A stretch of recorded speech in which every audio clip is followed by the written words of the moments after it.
Thank you, Jim. And can I also ask our first panellist, Steve Lang, to join me on the podium, because we're going to go straight into this discussion, because I'm very interested in the how, as Jim has already expressed it, and what our panellists are seeing has taken place over recent years. Just some context for me, I've worked in financial services for the last 25 years, and at the start of this summer stepped back from my main role working at Jupiter Asset Management, so I now have a broad range of different hats that I wear, but I'm here very much tonight as an independent.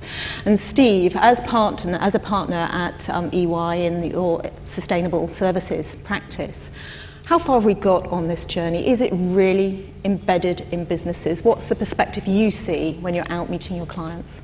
Well, I think the short answer to is it embedded is no, because the negative impact of our collective neglect over decades is quite clear. So I think the short answer is no.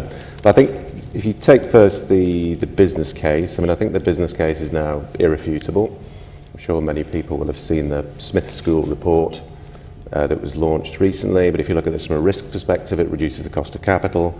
From a performance perspective, it increases operational efficiency, helps drive revenue, and protects shareholder value. So the business case is there. I think boards often struggle, or mainstream boards often struggle with the how, because you really have to build this into every decision in the organisation, and that value can only be extracted when it genuinely is embedded in all decisions across all functions when you take a value chain perspective. And I think my sense is that there are a number of barriers to that, not least short-term focus on profitability, very narrow windows of opportunity. Secondly, though, I think there's a general lack of ecological literacy.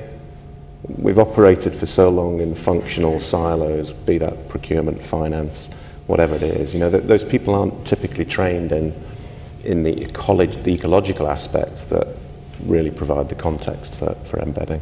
So I think there are some important barriers to overcome, and then it's a question of how do you embed it in decision making in a sensible way.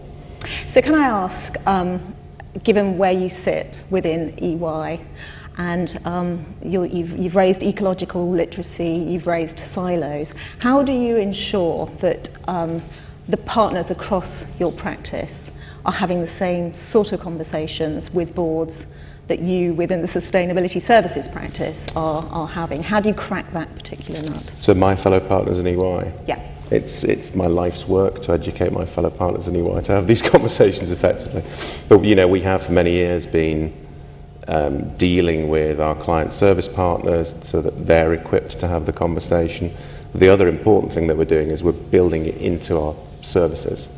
So I think a Big Four or any consulting organisation shouldn't really be advising on a supply chain transformation or a transaction unless we're building in sustainability components to those services. So we're partly educating, but partly embedding it ourselves in the services that we offer, the core services that we offer.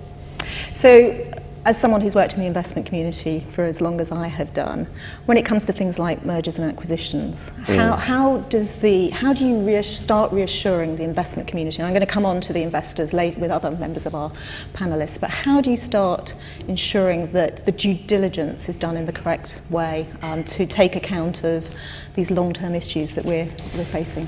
Well, I think it's about, good leadership and management is really about whether you ask the right questions, and when you do ask the right questions, what do you do with the information? So in a merger or an acquisition environment, are you asking questions like, how will this transaction impact a broad range of stakeholders? In what ways will it impact them? How do we get a grip on where the material impacts are? How could those material impacts affect deal value and projected future cash flows? And then if you ask those questions, you get a range of data back, and then you have to make a balanced decision based on that portfolio of data. But we have in the past dealt with clients in the food and beverage sector that haven't always considered those impacts and those risks. And in one case, an asset was bought without consideration of smallholder farmers when the entire supply chain was dependent on water quality, really, with those smallholder farmers. And that had a huge operational impact and ultimately impact on the value of that deal. But they went ahead and they had to sort that out post-event rather than in the due diligence process. And do you see a day when working with those that are in the sustainability function within companies, that you can see a transaction not going ahead because there's been enough focus on the long term as part of the due diligence? Absolutely. Is that happening now? I think it's starting to happen. I mean, actually, given the strength of the business case, I'd argue really that there's a question of fiduciary duty here. So if the business case is proven that you really ought to take these factors into account in making a decision that drives value, to take a narrow focus is actually a challenge as fiduciary duty, I think. So I think we should start to see more shareholder activism along those lines to make sure that those right questions that I mentioned have been asked. So I think it's starting to happen. Is it widespread yet? Not as much as it should be. So what advice would you give to many of our audience who are in they're the sustainability practitioners, who are hearing you saying that the business case is, it's there. What advice would you give them to make, if they're struggling with being heard by either members of their board or members of their executive teams, senior executive teams, to get this across more effectively? Don't talk about sustainability.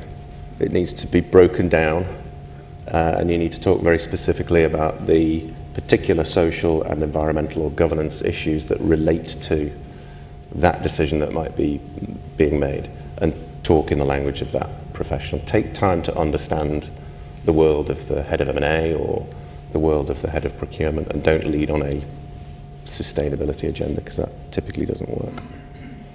And can you give an example of where that has worked with your fellow partners who haven't come from the sustainability practice, where that light bulb moment has happened, that they've understood the sustainability brief but through a different language? Yeah, actually last week was in Madrid for 2 days with our supply chain advisory team. This is a big practice that is advising global corporates on supply chain transformation, procurement practices. And they came to the meeting slightly sceptical about what's this sustainability thing that we've heard a lot about. And it was only really through understanding in detail the services that they offer around best procurement practices or assessment of risk, can you then really start to take specific services and map in particular social and environmental risks and issues into that. You've just got to spend time with these people and understand their world first rather than preaching.